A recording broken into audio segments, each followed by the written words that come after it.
খালা, এগুলা জমি জমা সব আপনাদের? হ্যাঁ। বাপরে, বাড়িটাও তো মেলা বড়।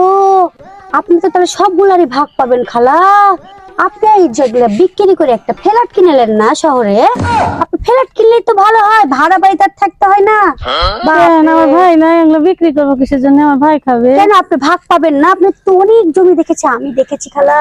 আমি একটু বিলেও গেছিল একজনের সাথে, যে দেখবো মেলা জমি আপনাদের।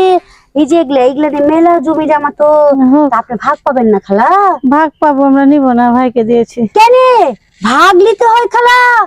খালা শুনেন, এগুলা দরদ দেখাতে যান না।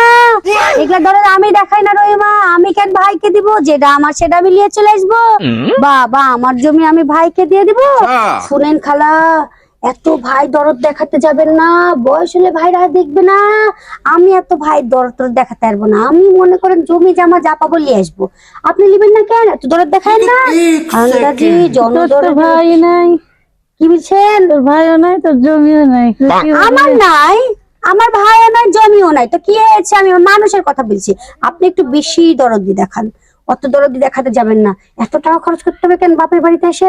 হ্যাঁ, আপনার ভাইকে তো দেখছি না যে 2টা টাকার জিনিস নিয়ে এসছে আপনার জন্য। বাপরে, আসে খালি টাকায় ঢালছেন, টাকায় ঢালছেন বাপের পিছনে, ভাইয়ের পিছনে। এত খরচ করতে হবে না খালা। আপনারও জীবন আছে, আপনি শহরে একটা ফ্ল্যাট কিনবেন এই টাকা দিয়ে। আপনার দরকার নাই।